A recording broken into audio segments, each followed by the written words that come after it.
আজ আমার ছুটি, তো আমি আজকে সাগর পাড়ে বেড়াতে আসছি।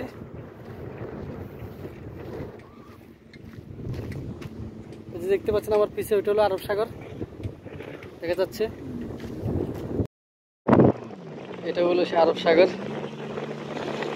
এগুলো আজকে বাতাস কিন্তু অনেক বেশি, তারপর ঢেউ এত বেশি নাই। আমাদের বাংলাদেশে বঙ্গোপসাগরে কম বাতাসে কিন্তু অনেক বড় বড় ঢেউ আসে। দেখতে পাচ্ছেন এখানে এতটা ঢেউ নাই। এই যে রৌদ্রের কারণে রৌদ্র ঝিলমিল করতেছে। এগুলো পাথর আর বালু দিয়ে ব্যারিকেড দিছে নদী ভরাটের জন্য। এই জায়গাটা হলো যেরকম আমাদের বাংলাদেশে কক্সবাজারের মতো সেম, এটা নতুন করেই এখানে চালু হয়েছে ব্রিজ এরিয়া।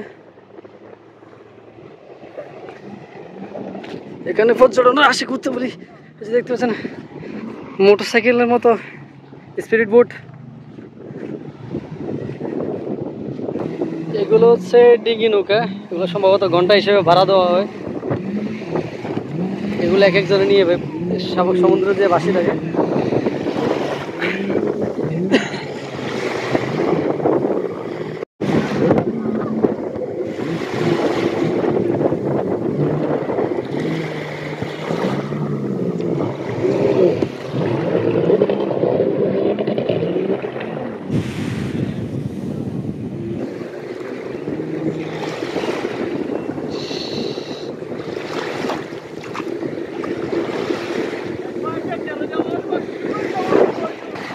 আমি এখন আরো এই সামনের দিকে যাব, এই দেখতে পাচ্ছেন এই এলাকার এরিয়ার মধ্যে যাব। এখানেও এখন গোসল করতেছে। ইনশাআল্লাহ একদিন এসে এখানে গোসল করার চেষ্টা করবো। আজকে হবে না, আজকে কাগজ নিয়ে আসিনি।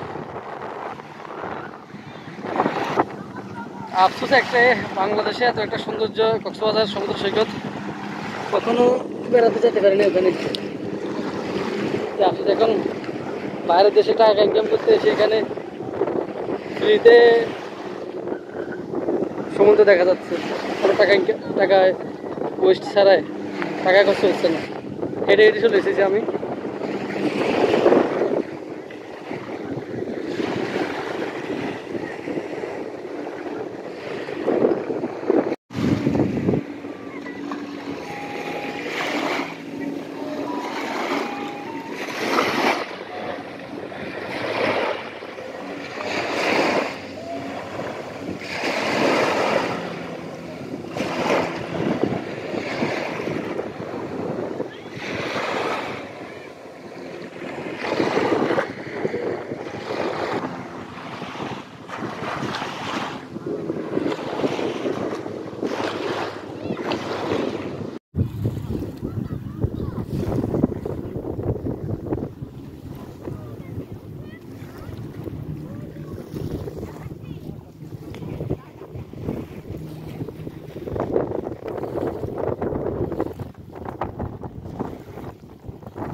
বিকেলবেলা হলে এখানে বোটগুলোর মনে যেন মেলা বসে।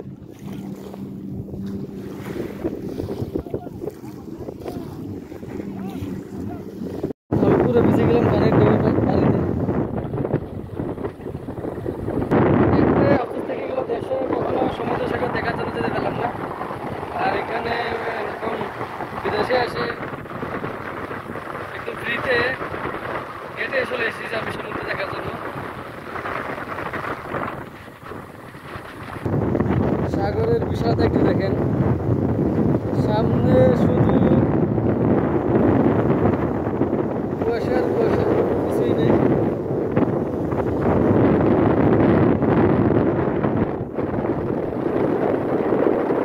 বাইরের থেকে যখন দেখি পানির রংটা ব্লু কালার দেখা যায়। এখন যখন নদীর পাশে আমরা পানিটা ধরি তখন দেখা যায়